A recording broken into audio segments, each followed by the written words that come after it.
এই মুহূর্তে আমি গণেশ গাঙ্গুলির মেয়ে। তার হারিয়ে যাওয়া মর্যাদা ফিরিয়ে দেওয়ার দায়িত্ব আমার। বহু উপহাস শুনেছি বাবাকে নিয়ে, বহু বিদ্রুপ শুনেছি বাবাকে নিয়ে, কিন্তু আর নয় মা, আর নয়। সরি, আমাকে ক্ষমা করে দিও।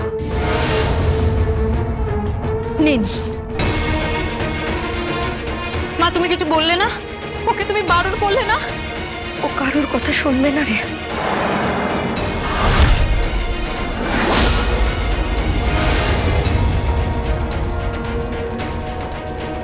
চলো পদ্ম, চলে গিনি মুখার্জি। তুই জানিস তো এর শেষ কোথায়? আমি কিন্তু আমার শ্বশুরের পাশে থাকবো। তোকে আমি এই কেসটা জিততে দেব না, এই আমি বলে রাখলাম। কেস তো আমি জিতবই। আপনি আইনের কিছু বোঝেন না, তাই আপনি চুপ করে থাকুন। আইনটা কোনো তামাশা নয়। বোন, আমার কথা শোন। বললাম না, পদ্মদের মতো মেয়েদের আমি এই সভ্য সমাজে বিকিয়ে যেতে দেব না। নেভার। আইন কথা বলবে, আর কথা বলবেই আমি, গীতা LLB। অগ্নিজিৎ মুখার্জিকে বলে দেবেন কাল থেকে কোর্ট চত্বরে যেন না আসে। ফেয়ারওয়েল দিয়ে দিয়েছি, কথাটা মাথায় রাখবেন।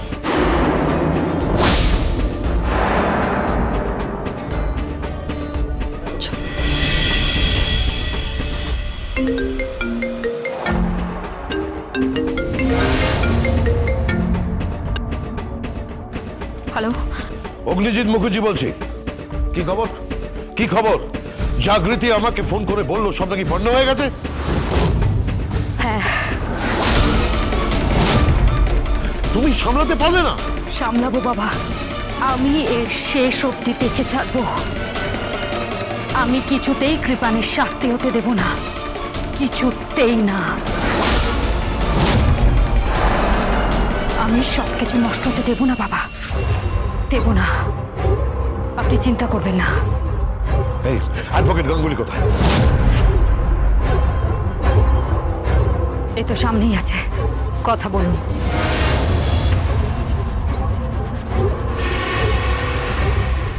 হ্যালো অগ্নিজিৎ মুখার্জি। চলমান ইনস্টিটিউশন তুলে নিয়েছি পদ্মকে। বিয়েটা হবে না। কৃপানের সাজা হবে যদি সম্ভব হয় ওকে বাঁচিয়ে নিন। আর একটা চ্যালেঞ্জ করলাম আপনাকে।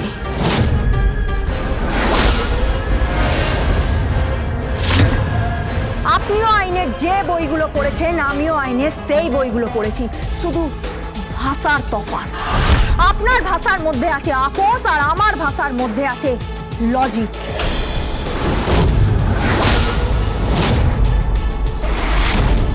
যুক্তি, তর্ক এইসব নিয়েই আইন। বাবু সোনা, কৃপান ব্যানার্জিকে যদি বাঁচাতে পারেন তো বাঁচিয়ে নিন। Wish you all the best.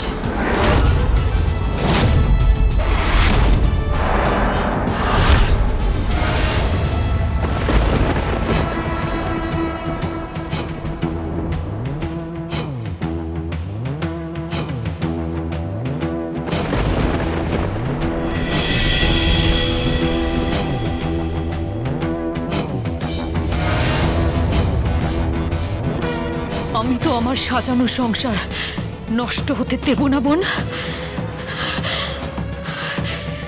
কিছুতেই না। তুমি গিনির মা, আর এই মুহূর্তে আমি গণেশ গাঙ্গুলির মেয়ে। তার হারিয়ে যাওয়া মর্যাদা ফিরিয়ে দেওয়ার দায়িত্ব আমার। কে?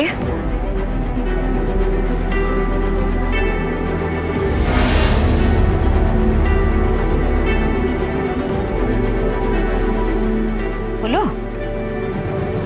মনের স্বাদ মিটল তো? সকলের সামনে যে দু বোন মিলে ঝগড়া করলি, তাতে বাপের মান বাড়লো তো? তোদের আমি এই শিক্ষা দিয়েছি?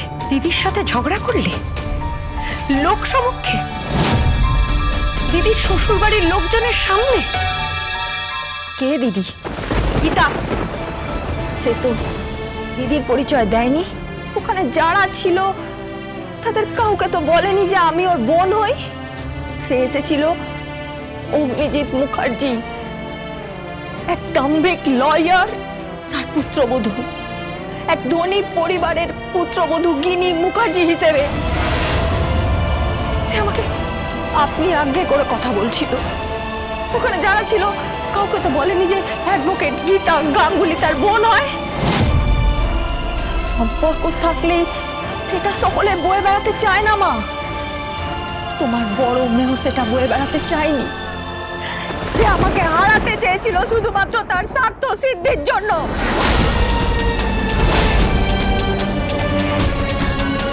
শেষমেশ বেগতিক দেখে অনেক অনুনয় বিনয় করেছে শুধুমাত্র যাতে সে হেরে না যায়। কিন্তু সে হেরেছে মা, আর আমি জিতেছি। আমি অসহায় মেয়েটাকে উদ্ধার করেছি। আমি এই লড়াইটা চালিয়ে যাব মা, যতক্ষণ না পর্যন্ত এই কৃপান ব্যানার্জি বাবু সোনার সাজা হয়।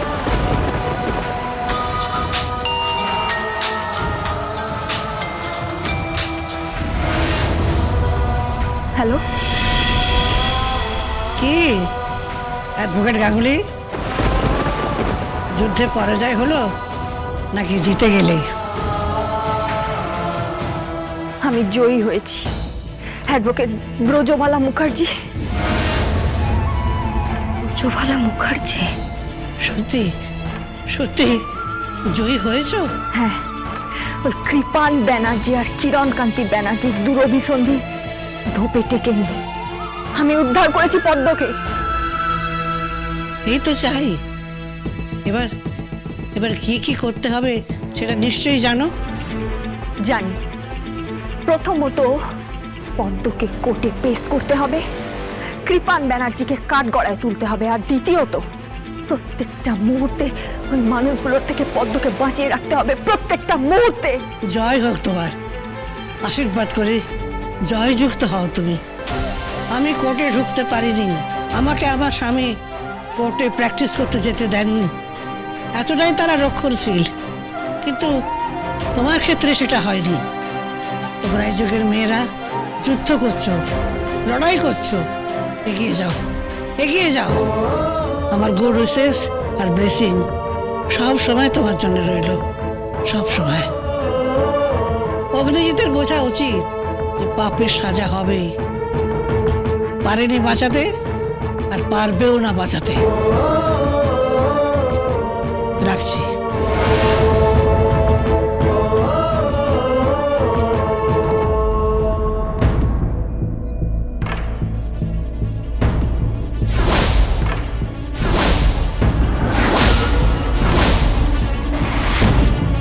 কিছু বলবে তুমি? আপনি কার সাথে কথা বলছিলেন? কার সাথে উনি আপনি কথা বলছিলেন? অ্যাডভোকেট গাঙ্গুলির সাথে।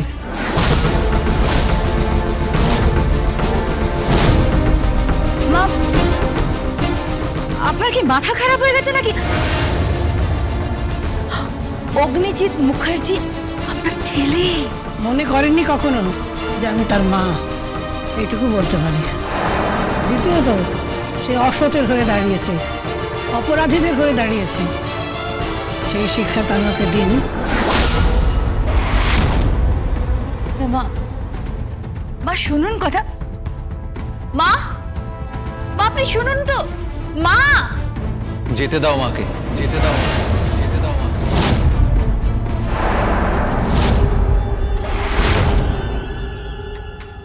মা যা করেছেন একদম ঠিক করেছেন। মায়ের প্রতি আমার শ্রদ্ধারও বেড়ে গেল যে পুত্র অপরাধীর পক্ষে থাকা সত্ত্বেও উনি তাকে অ্যাপ্রিসিয়েট করেননি। আচ্ছা ওদিকে কি হলো? ওখানে সবকিছু ঠিক আছে তো? কিচ্ছু ঠিক নেই, কিচ্ছু ঠিক নেই। কিচ্ছু ঠিক নেই মানে? কি হয়েছে দিদি? সব পণ্ড হয়ে গেছে রাখা, সব কিছু। ওখানে প্রেসের লোক এসে কেওস করেছে।